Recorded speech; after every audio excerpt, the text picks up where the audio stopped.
Hello बच्चों, इस video में हम आकारों के क्षेत्रफल एरिया का अनुमान लगाना सीखेंगे।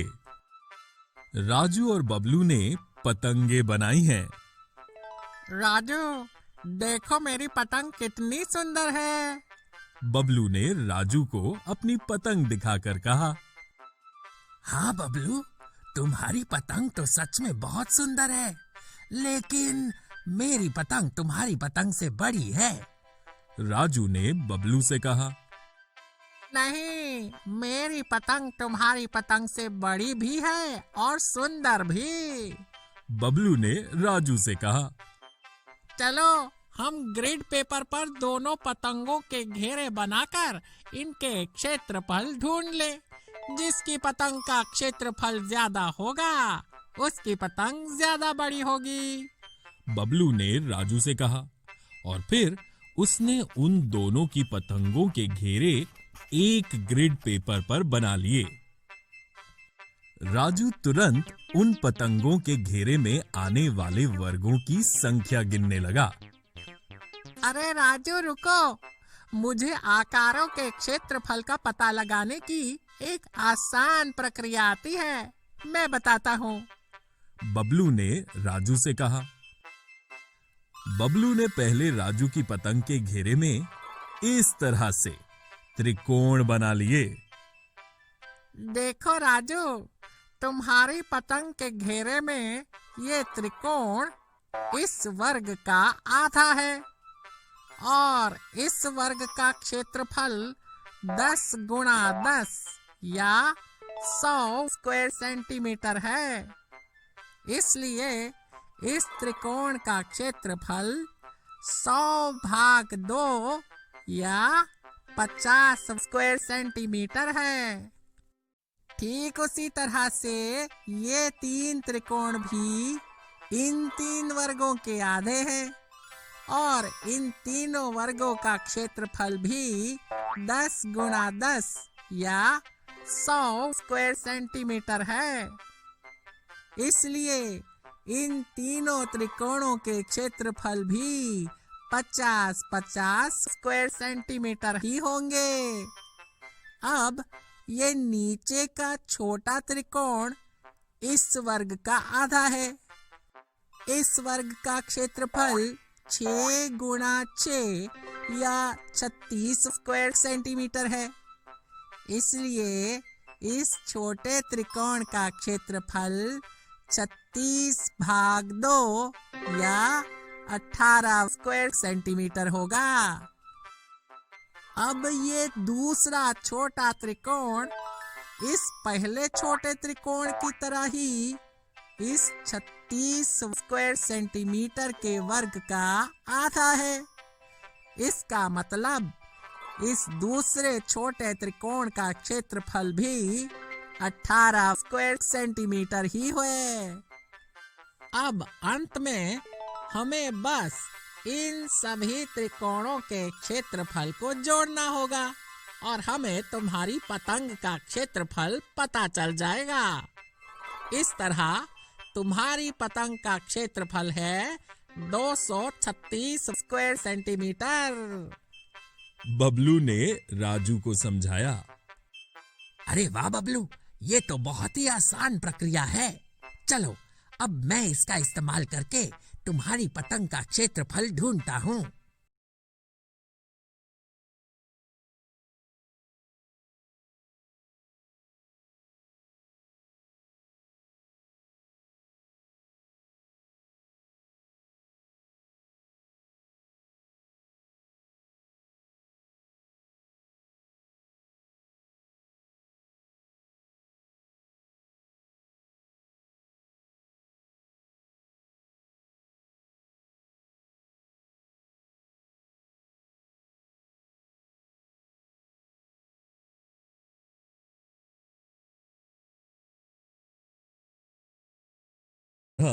बबलू की पतंग का क्षेत्रफल ढूंढ लिया। हाँ राजू, तुम्हारी बात बिल्कुल सही है। तुम्हारी पतंग का क्षेत्रफल 236 स्क्वायर सेंटीमीटर है और मेरी पतंग का क्षेत्रफल 186 स्क्वायर सेंटीमीटर है, इसलिए तुम्हारी पतंग मेरी पतंग से बड़ी है। बबलू ने राजू से कहा। चलो हम अपनी पतंग उड़ाने मैदान में चले। राजू ने बबलू से कहा और दोनों दोस्त अपनी पतंगे उड़ाने के लिए मैदान चले गए। बच्चों, इस वीडियो में हमने आकारों के क्षेत्रफल एरिया का अनुमान लगाना सीखा। अगले वीडियो में हम कुछ दिलचस्प उदाहरणों द्वारा इसके बारे में और जानेंगे। हेलो बच्चों, पिछले वीडियो में हमने आकारों के क्षेत्रफल एरिया का अनुमान लगाने के बारे में और जाना। इस वीडियो में हम इससे संबंधित कुछ मजेदार अवधारणाएं देखेंगे। अप्पू इस आकार के मिठाई के डिब्बों में एक एक काजू बर्फी बेचता है। अब अप्पू इन डिब्बों का आकार बदलना चाहता है। अप्पू ने नए डिब्बों के लिए एक डिजाइन चुना है। बब्बन, इस कागज पर मैंने अपने नए डिब्बों का डिजाइन बनाया है। इन डिब्बों का क्षेत्रफल मेरे पुराने डिब्बे के क्षेत्रफल जितना 16 स्क्वायर सेंटीमीटर ही है। तुम मुझे पहले इन नए डिब्बों का एक सैंपल बनाकर दिखाना। सैंपल पसंद आने पर मैं तुम्हें ये डिब्बे बनाने का ऑर्डर दूंगा। अप्पू ने बब्बन से कहा। बब्बन अप्पू का वो कागज लेकर अपने घर जा ही रहा था जब अचानक जोरों से बारिश शुरू हो गई। बब्बन बारिश में भीगकर बड़ी मुश्किल से अपने घर पहुंचा। अरे, ये क्या हुआ? अप्पू के नए डिब्बे के डिजाइन की 2 लकीरें बारिश में मिट गई। अब मैं क्या करूं? बब्बन ने घबराकर सोचा। अप्पू ने कहा था कि उसके नए डिब्बे का क्षेत्रफल उसके पुराने डिब्बे के क्षेत्रफल जितना 16 स्क्वायर सेंटीमीटर है। इसका मतलब मुझे इस नए डिब्बे के डिजाइन को पूरा करने के लिए इस तरह से 2 लकीरें बनानी होंगी कि ये आकार पूरा हो जाए और उस पूरे आकार का क्षेत्रफल 16 स्क्वायर सेंटीमीटर हो। बब्बन ये हल सोचकर खुश हो गया। पहले मैं डिब्बे के इस हिस्से का क्षेत्रफल ढूंढ लेता हूँ।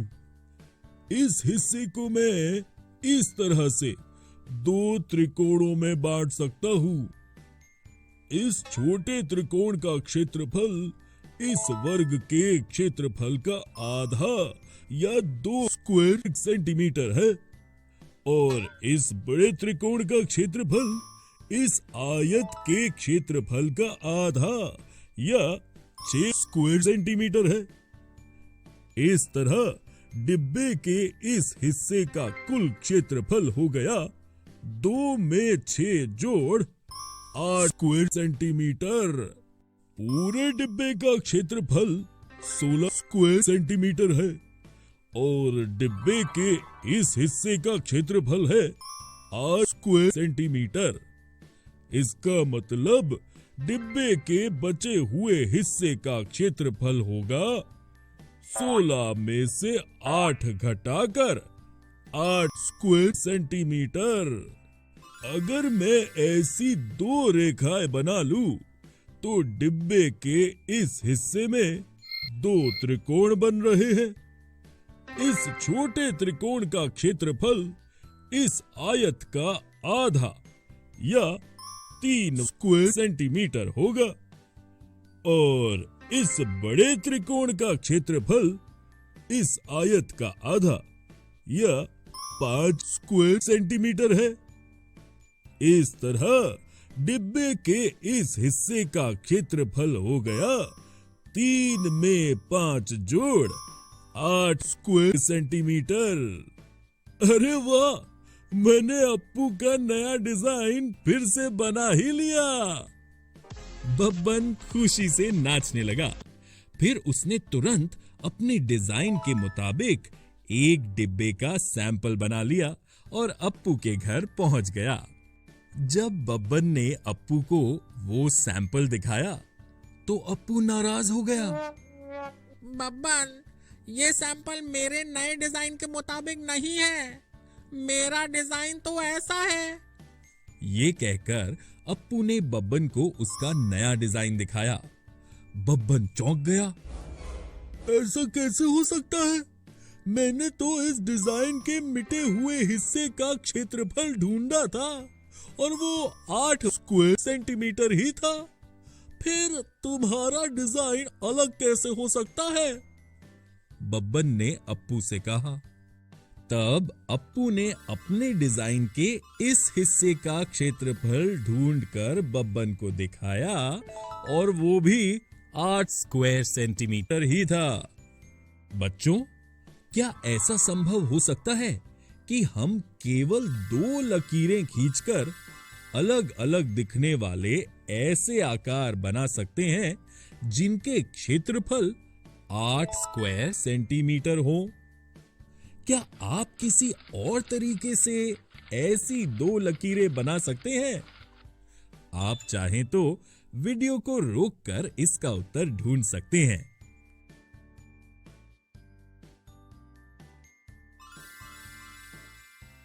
शाबाश बच्चों, आपका उत्तर बिल्कुल सही है।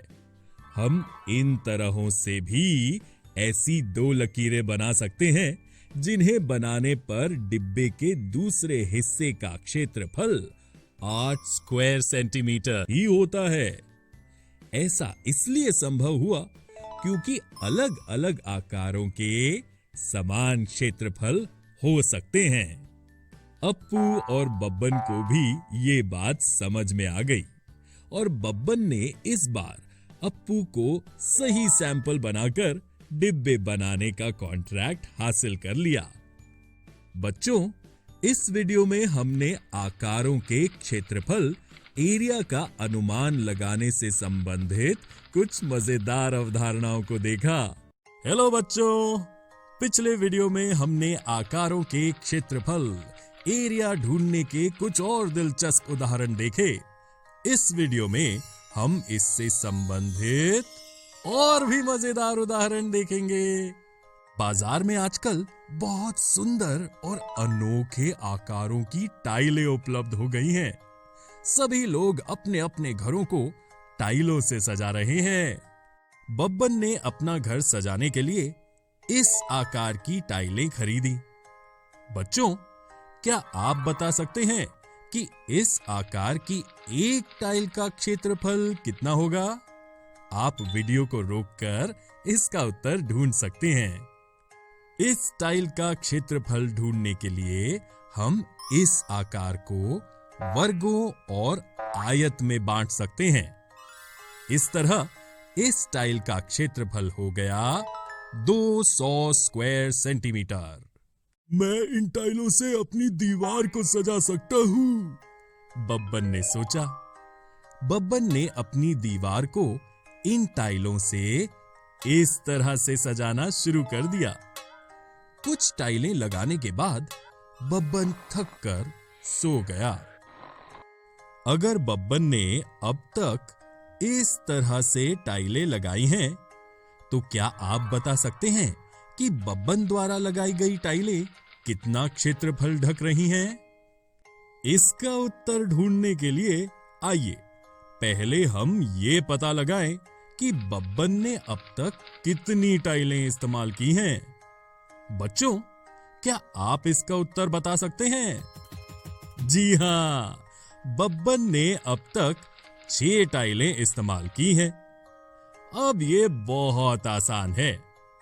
कुल क्षेत्रफल ढूंढने के लिए हमें केवल एक टाइल के क्षेत्रफल को कुल टाइलों की संख्या से गुणा करना होगा। इस तरह टाइलों द्वारा ढके क्षेत्र का कुल क्षेत्रफल होगा 200 गुणा 6, 1200 स्क्वायर सेंटीमीटर। बब्बन ने सुबह उठकर अपनी पूरी दीवार को टाइलों से सजा लिया, लेकिन बब्बन की पत्नी बन्नो बंदरिया को उन टाइलों का डिजाइन पसंद नहीं आया। बब्बन जी, मुझे इन टाइलों का डिजाइन पसंद नहीं आया। क्यों ना हम हमारे कमरे में किसी और डिजाइन की टाइलें लगाएं? बन्नो बंदरिया ने बब्बन से कहा। बब्बन इस बार बन्नो बंदरिया के साथ उनके कमरे की टाइलें खरीदने मार्केट आया है। बब्बन जी, मुझे इस डिजाइन की टाइल बहुत पसंद आई। बन्नो ने इस डिजाइन की टाइल की ओर इशारा करते हुए बब्बन से कहा। बब्बन ने तुरंत उस डिजाइन की टाइलें खरीद लीं और बन्नो और बब्बन अपने घर लौट आए। घर लौटने पर बन्नो ने बब्बन से कहा, बब्बन जी, आप थक गए होंगे, क्यों ना मैं ही इन टाइलों से हमारे कमरे की दीवार सजा लूं। ये कहकर बन्नो उनके कमरे की दीवार सजाने लगी। बन्नो ने इस तरह से पूरी दीवार सजा ली। बच्चों, क्या आप बता सकते हैं कि इस दीवार का क्षेत्रफल कितने स्क्वायर सेंटीमीटर है?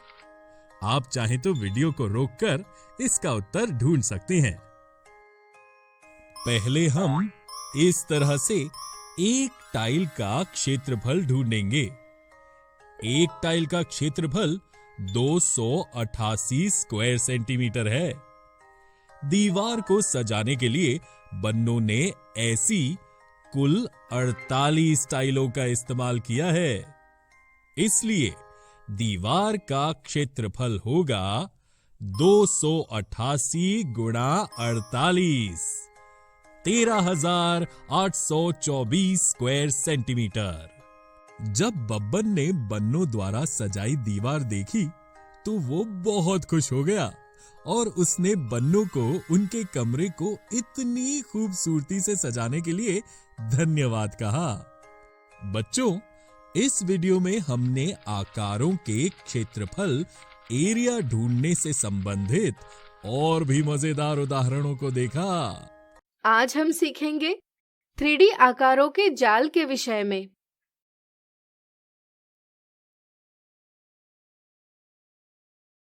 चलिए इसे एक गतिविधि से समझें। एक गत्ता लीजिए, इस पर समान माप के वर्ग खींचिए। वर्ग की भुजा आप गत्ते के आकार अनुसार ले सकते हैं। अब इस आकृति को काटकर गत्ते से अलग कर लीजिए। अब प्रत्येक वर्ग को मोड़कर इस प्रकार त्रिविमीय आकार यानी 3 डायमेंशनल शेप बना लीजिए। इससे आपको एक घन यानी क्यूब प्राप्त होगा। इस प्रकार यहाँ हमने एक ढांचे की सहायता से 3D आकार प्राप्त किया है। 2D में बनाया गया ऐसा ढांचा या रूपरेखा जिसे मोड़ने पर परिणाम स्वरूप एक 3D आकार प्राप्त होता है, एक जाल यानी नेट कहलाता है। जैसे यह घन का एक जाल है। जब आप मिठाई की दुकान पर मिठाई लेने जाते हैं तो हलवाई आपको मिठाई एक बक्से में देता है। अक्सर मिठाई की दुकान पर बक्से घनाभ यानी क्यूबॉइड के आकार के होते हैं। अगर आप ऐसे किसी बक्से को खोलेंगे और समतल कर लेंगे तो आपको इसका जाल दिखाई देगा। अपने जन्मदिन पर आपने बर्थडे कैप जरूर पहनी होगी। यह एक शंकु यानी कोन के आकार की होती है। अगर आप एक शंकु को उसके तिर्यक पृष्ठ के एक बिंदु और शीर्ष यानी वर्टेक्स से जाने वाली रेखा के अनुदिश काटते हैं तो आपको इस प्रकार का शंकु का जाल प्राप्त होगा। आप एक लचीले गत्ते पर इस प्रकार का जाल बनाकर अपने लिए एक बर्थडे कैप जरूर बना सकते हैं। अब क्या आप बता सकते हैं कि यह जाल कौन से त्रिविमीय आकार का हो सकता है? सोचिए सोचिए। बिल्कुल सही, यह जाल एक बेलन यानी सिलेंडर का है। हमने देखा कि इस जाल से एक घन बनाया जा सकता है। अब इस जाल को देखिए, इसमें भी सभी वर्ग बने हैं। हम अगर वर्गों को ठीक प्रकार से मोड़ेंगे तो हमें एक घन जरूर प्राप्त होगा। इस तरह हम सिर्फ इन 2 जालों से ही नहीं बल्कि इन सभी जालों से भी घन बना सकते हैं। यानी हम कह सकते हैं कि किसी ठोस के अलग अलग जाल हो सकते हैं। कई बार हमें यह जानना भी आवश्यक होता है कि दिए जाल से वांछित ठोस बनाया जा सकता है या नहीं। चलिए इस संदर्भ में कुछ महत्वपूर्ण बातें समझें। दिए जाल से वांछित ठोस बन सकता है या नहीं, यह ज्ञात करते समय हमें यह ध्यान रखना चाहिए कि वांछित ठोस और दर्शाए गए जाल में फलकों यानी फेसेस की संख्या समान हो। इसी के साथ यह भी महत्वपूर्ण है कि फलकों का आकार और जाल में दर्शाए संगत फलकों के बीच सुमेलन यानी करस्पॉन्डेंस हो। फिर हम जाल को देखकर यह सोचते हैं कि जाल को किस प्रकार मोड़ने पर हमें वांछित ठोस प्राप्त होगा। उदाहरण के तौर पर इस जाल को देखिए। क्या हम इस जाल से एक पिरामिड बना सकते हैं? विचार करें। चलिए हम बताते हैं। इस जाल में कुल 5 फलक है, जिसमें एक वर्ग है तथा बचे चारों फलक त्रिभुजाकार यानी ट्रायंगुलर है। साथ में हम यह भी देखते हैं कि वर्ग की प्रत्येक भुजा पर एक त्रिभुज है। अब हम कल्पना कर सकते हैं कि यदि हम इन फलकों को इस प्रकार मोड़ेंगे तो हमें एक पिरामिड जरूर प्राप्त होगा। इस तरह से हम यह ज्ञात कर सकते हैं कि दिया गया जाल एक पिरामिड का ही है। इससे संबंधित और उदाहरण हम अगले वीडियो में देखेंगे। आज हमने सीखा 3D आकारों के जाल के विषय में। अगले वीडियो में इससे संबंधित कुछ उदाहरण देखेंगे।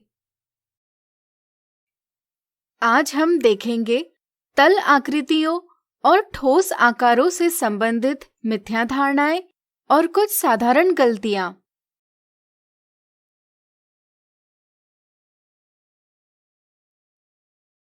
मिथ्या धारणा 1, दर्शाए गए आकार के सभी कोणों का माप 90 डिग्री है। आकार की पहचान कीजिए। दर्शाए आकार की कुछ लंबाई, चौड़ाई और ऊंचाई है, यानी कि इसने कुछ स्थान घेरा है। इसलिए दर्शाया हुआ आकार एक त्रिविमीय आकार यानी 3 डायमेंशनल शेप है। कुछ बच्चे यह देखते हैं कि दिए गए त्रिविमीय आकार में सभी फलक यानी फेसेस 4 भुजाओं से बने हैं, यानी कि चतुर्भुज यानी क्वाड्रिलैटरल है। इसलिए वे सोचते हैं कि यह एक घन यानी क्यूब है। बच्चों का ध्यान यहाँ जाता ही नहीं कि इस आकार में सभी फलक वर्गाकार नहीं हैं।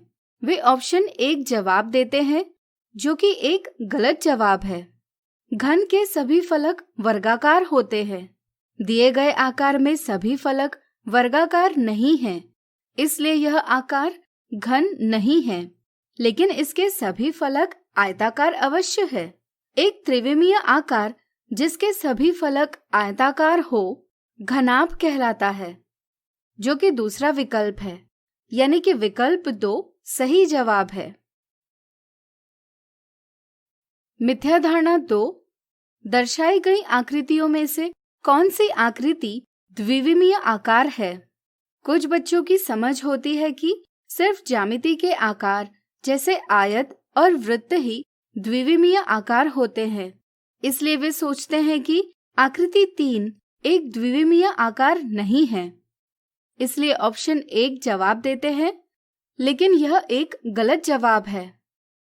कुछ बच्चे सोचते हैं कि सिर्फ ऐसी आकृतियां जिनकी लंबाई और चौड़ाई मापी जा सकती है, सिर्फ वही द्विविमीय आकार होते हैं। वे सोचते हैं कि सिर्फ आयत की लंबाई और चौड़ाई मापी जा सकती है, इसलिए वे समझते हैं कि सिर्फ आकृति 1 ही द्विविमीय आकार है। इस समझ से वे ऑप्शन 2 जवाब देते हैं, लेकिन यह भी एक गलत जवाब है। यहाँ प्रत्येक आकृति एक ही तल में स्थित है। इनमें से कोई भी आकृति एक से अधिक तलों में न तो कोई स्थान घेर रही है, न ही इनकी कोई तीसरी विमा है। इसलिए ये सभी आकृतियां द्विविमीय आकार है। इसलिए ऑप्शन 3 सही जवाब है। गलती 1, अपने आसपास की वस्तुओं के आकार की गलत पहचान करना। कुछ बच्चों से यदि पूछा जाए कि माचिस की डिबिया, दरवाजा और गेंद कौन से आकार के हैं, तो वे सोचते हैं कि माचिस की डिबिया और दरवाजा आयताकार है और गेंद वृत्ताकार है। ऐसा इसलिए होता है क्योंकि बचपन से आकारों की पहचान कराते समय उनसे यह कहा जाता है कि माचिस की डिबिया और दरवाजा आयताकार है और गेंद वृत्ताकार है। ध्यान रहे, माचिस की डिबिया और दरवाजे की 3 विमाएं होती है, जैसे लंबाई, चौड़ाई और ऊंचाई। यानी कि माचिस की डिबिया और दरवाजे की 3 विमाएं होती है, इसलिए यह एक त्रिविमीय आकार है जिसे हम घनाभ यानी क्यूबॉइड कहते हैं। अगर हम गेंद की बात करें तो हम देखते हैं कि यह एक ही तल में स्थित है, इसलिए यह भी एक त्रिविमीय आकार ही है जिसे हम गोला यानी स्फीयर कहते हैं। गलती 2, आकार की पहचान करते समय परिभाषा का प्रयोग न करना। यदि कुछ बच्चों को एक आयत दिखाया जाए और आयत की परिभाषा भी बताई जाए, तो कई बार वे सिर्फ आकार का ध्यान रखते हैं और परिभाषा नजरअंदाज कर देते हैं। अब यदि बच्चों को एक ऐसा आयत दिखाया जाए जिसका अभिविन्यास यानी ओरिएंटेशन उनकी समझ के आयत से भिन्न है, तो वे इस आकार की पहचान नहीं कर पाते। ऐसा इसलिए होता है क्योंकि वे आकार की पहचान परिभाषा के आधार पर नहीं करते। उनकी समझ के अनुसार ऐसा आकार ही आयत होता है। आयत की परिभाषा हमें बताती है कि एक ऐसा आकार जिसकी सम्मुख भुजाएं समांतर एवं बराबर हो तथा सभी कोण समकोण हो, वह एक आयत होता है। परिभाषा के अनुसार हम कह सकते हैं कि यह एक आयत ही है। इसलिए किसी भी आकार की पहचान करने के लिए उसकी परिभाषा पता होना जरूरी है। तो आज हमने देखी तल आकृतियों और ठोस आकारों से संबंधित मिथ्या धारणाएं और कुछ साधारण गलतियां।